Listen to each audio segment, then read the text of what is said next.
a common criticism I hear of you from people from my community is the fact that you vote for Joe Biden. I don't know if you remember one of our first conversations that we had, but I was telling you, I was like, man, I think you saying that Joe Biden is not fascist. Joe Biden is a fascist, just like Donald Trump. So Joe Biden he's funding ICE more than Donald Trump. He sent COVID relief money to the police, funding the police more than Donald Trump ever did. Funding the genocidal apartheid regime of Israel more than Donald Trump ever did. Funding the military industrial complex more than Donald Trump ever did. Expanding the Willow Project, expanding offshore drilling. So this is the conversation I want people to understand. Democrats are no better than Republicans. So I want you to respond to people who have that criticism of you because you told people who vote for Joe Biden in 2020 and now you're running as a third-party candidate. One of the reasons why Hawley was so horrible because Hawley was a third-party candidate telling people that Democrats are better than Republicans. Why are you running? Why not run as a Democrat then? I truly don't believe that. But this is why I'm a third-party activist. So you want to respond to that criticism? Do you learn anything after telling people to vote for Biden? You can take that on. Yeah, I mean, the thing is, I'm a 70-year-old black brother in the white supremacist world, and I've been wrestling with desperation for so long when I look at the suffering of black people. And so I try to be improvisational enough to say, well, I want to tell the truth no matter which way I go. So I supported Obama. I said, I'm going to support you. As soon as you win, I'm going to be your major critic. But my hunch is you at Wall Street, you're a militarist. You're going to expand the surveillance state and so forth. But you were better than the Republic. And at the same time, ended up supporting the Green Party candidate. So after you. So that I've been in and out. So people can say, well, this brother, he's kind of inconstant.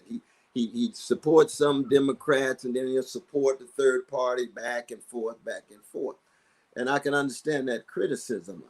I was convinced at that time that the fascism that was coming was going to be so overwhelming that we had to push back Trump. And so I couldn't stand the folk who were supporting Biden and not acknowledging that he had supported crimes against humanity in terms of being architect of mass incarceration. I would say it at every speech. I would talk about invasion and occupation of Iraq, which is a crime against humanity. I would talk about bailing out Wall Street. There's so many different things that you all have been so powerful about to point out the what you call the neo-fascist side of Biden in that way. But I'm just convinced at this moment, you just can't. You got to be anti-fascist. I mean, there's no doubt about that. When you're anti-fascist, you end up with a coalition of a whole lot of people you disagree with. I mean, that's part of what the politics is. But I think we have to be able to bring major condemnation and critique of the corporate duopoly. That is a fundamental precondition, it seems to me. And those who have been doing that, I'm doing it in part, but not consistently. Those who've been doing that, I salute. I salute the Glenn Fords, who I used to break bread with every month. I love that brother. Or Bruce Dixon, the Black Agenda Report. Love that brother. He and I worked together on the Green Party. Or Margaret Kimberly and the others who I learned from. But so that I do accept that criticism. I really do. It's just that, when you're so desperate, you just try anything. Yeah, I definitely understand that. I support as a third days, my dear brother in Harlem, where I live, is running for city council. Used to be part of the Central Five, trying to make sure you get a younger generation. But then he gonna have all of his challenges and so on. It's it is a situation. I must say it's hard to be consistent, and you need to be accountable. That's another reason why I want to make sure that we are together. Before we leave, though, can we get another date together so we can institutionalize? As I said, Dr. West, we stream every day.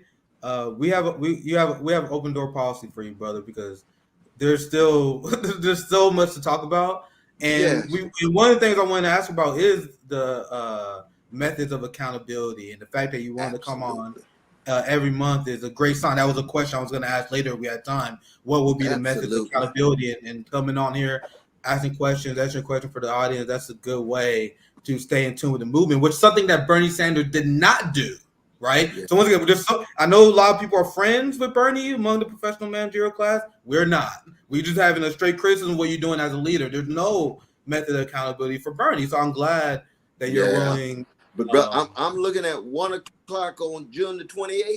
What's the Oh, best you time? trying to set it? Let's do it then. Let's do it. Okay. Yeah. Okay. The 28th, yeah, we can do, that's 2 weeks from now. That's 2 weeks from now. It's a Wednesday. 2 weeks. We can do that. Is that all right? Yeah.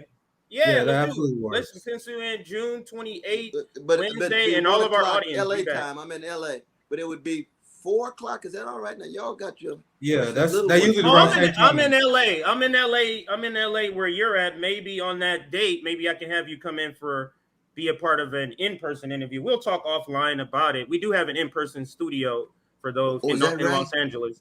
Yeah, if you wanted to come through and have that interview in person. Definitely. But we can talk off camera about the details. Right. But the thing is, no matter what, let's say 1:00, June the 28th, will we have a regular dialogue where you all provide insight and uplift, which makes a difference for a brother.